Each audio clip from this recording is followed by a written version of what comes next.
ትሁት እንግዲህ ነገሮች ተስተካክለው ሁሉም ቦታቸውን ይዘውልኛል። ከዚህ በኋላ ገዙም አለሜን አግኝቷል። ቤቲም አለሜ ጋር ተገናኝታለች። እኔ ከዚህ በኋላ ነፃ ነኝ። ሁላቸውም እንግዲህ እናቴም ከእናቱ ጋር ተገናኝቻለሁ። ከዚህ በኋላ የራሴን ህይወት መኖር አለብኝ ብላ ባቀደችበት ሰዓት እንግዲህ ቤት ውስጥ ማንም በሌለበት ሰዓት በሬ ተንኳክቶ እሺ መጣሁ ማን ልበል ብላ በሩን ስትከፍት ግን ያገኘችው ነገር በጣም ነበር ያስደነገጣት።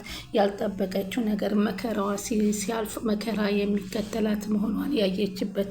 ይኸውም እንግዲህ የመጣው ተመስገን ነበር። ተመስገን እንዴት ብሎ መጣ በሚለው በጣም ብትደናገጥም ምን ፈልገህ ነው? ምን ሆነህ ነው ደግሞ ይሄን ያለሁበትን ቦታ እኔን እያሰስክ ትኖራለህ እንዴ? ለምን ህይወትህን ለራስህ አትኖርም ስትለው አንቺ በፍጹም ከእኔ ውጭ ከማንም ሆነሽ ማየት እንደማልፈልግ ደጋግሜ ነግሬሻለሁኝ።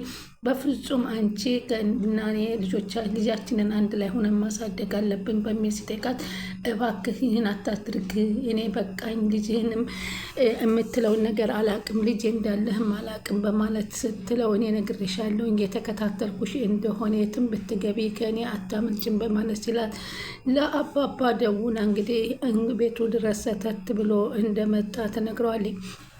ገዙ ደግሞ በአሁኑ ሰዓት እንግዲህ ቤቲን እየተጠራጠራትና እየተከታተላት ይገኛል። በተለይም ያን ጓደኛዬ ነበር ጓደኛዬ ብላ ያለችውን ሰው ብድግ ስትል ጓደኛሽ ከሆነ ማስተዋወቅ አይገባሽም ቁጭ በይ ባላት ሰዓት ብዙ ነገር እያሰበች እያለመች ነበር። አሁን እንግዲህ እዛ ጋር የተቀመጡት እነሱ እሱን እንግዲህ አለሜን እንዴት አድርገነ ዶክተር አናግረነ ምንም ነገር ጸጥ በሚያደርግ የልብ በሽታ ጸጥ የሚያደርጋት መድኃኒት አብረን እንፈልጋለን በማለት እየተማከሩ እያለ ነበር የተፈጠረው። ቢሆንም አሁን ገዜ በፍጹም እየተጠራጠረ ስለሆነ ይህንን ነገር እሱ ላለማድረግ እየሞከረ ነው። ምክንያቱም እሱን እንደ ወንጀለኛ አድርጋ ከእስር ቤት ጋር አስገብታ እሷ ንብረቱን ብቻ ይዛ ለመኖር እንዳቀደች እንግዲህ እያሰበባት ይገኛል። ስለዚህ በልጁም ባየው ሰዓት ደስተኛ እንዳልኖረና ይሄ ልጅ ማን ነው ብሎ ሲጠይቃት በድጋሚ ነገርኩ እኮ ገዚ ይህ አብሮ አደጌ ነው፣ ይኸውልህ አሁን ማናገር ካለብኝ ማናገር ላናግርልህ ስትለው ከመቀመጫዋ ብድግ ስትልለት እንዳትተነሺ በማለት እንግዲህ ይላታል። ከዛም እንግዲህ እሷም እንግዲህ ተከትለሽ ሄደሽ ማስረዳት አያስፈልግሽም አርፈሽ ተቀመጭ በማለት ይነግራታል። በዚህ ጊዜ ትሁት እንግዲህ ከቤቷ ከዛም እንግዲህ እያወሩ እያሉ ትሁቴ አለሜ እኮ ከዚህ ቤት ካልወጣሁ እያለች ነው በማለት አባባም አለ ትሁት ቤት ሄዶ እያማከራት ነበር። እንዴ ምንድን ነው አባዬ አልገባኝም፣ ለምንድን ነው ሌላ ቦታ አከራያለሁ ያለችው? እየተሽኮረመመ ሲናገርም አይ ገብቶኛል በቃ አባዬ እሺ በቃ እንኳን ነገርከኝ ቀድመህ አንተ አታስብ፣ አለሜ እኮ ራሷን የምትከላከል ሰው ናት። ከዚህ በኋላ ከዚህ ደግሞ በኋላ ጤንነቷ ተመልሷል አታስብ በማለት የአለሜ ቤት ውስጥ መውጣት አስከፋህ እንዴ ስትለው አይ እኔ ምንም አልከፋኝ፣ አደራ ስላልሽ ብቻ አደራ ልናገር ነው። ለማንኛውም ደህንነቷን ነው የምፈልገው፣ ደህንነቷን ያሳሰበ ምንም አትሆንም በማለት ስቃ እየሳቀችበት እያለች እንግዲህ ምን እያልሽ ነው በማለት ስትስቅ እንግዲህ እባክህ አሁን አንድ ውለታ ዋልልኝ ስትል እንግዲህ የሄዊን እንዳትናገር ልትይ ነው? አልነግራትም አይዞሽ አላት። ቤቲንም የቤቲ የእህቷ ባለቤት ጓደኛ ማለት ነው። ከዛም ወደ ቤት ተመልሳ እንግዲህ ደላላዎች ጋር እየዞረ እንግዲህ ለእናቱ አዲስ ቤት እየፈለገ እየነበረው ናቲ እንግዲህ በቃ ከዚህ በኋላ ቁጭ ብለው ግራ በማጋባት ከእናቱ ጋር ሆኖ ማየ ምን ነው በሰላም ነው እንደዚህ አስቻኩለሽ የጠራሽኝ?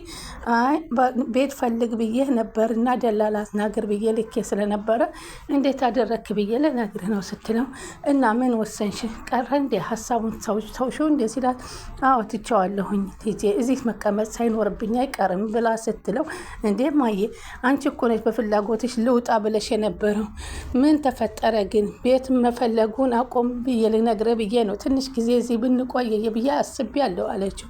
ናቲን ፈገግ ብሎ እንደዛ ነው ማየ ብሎ ሲስቅባት እሷም ሳቀች እና የትሁቴ አባት ስላለኝ አይደለም እኮ ንቅር ያልኩት ግን እዚህ የመጣ ጊዜ ለብቻዬ ከተቀመጥኩ ቆም ስቅሌን ያበለኛል ብዬ ነው።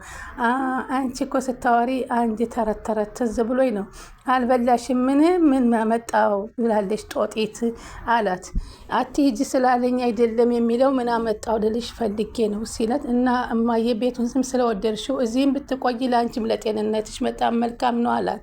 ናቲም ወዳውኑ አባዬም ወደ ቤት ይገባል። ሰላምታ ከተለዋወጡ በኋላ ማውራት ይጀምራሉ። እባክህ አንድ ነገር ልነግርህ ነበር።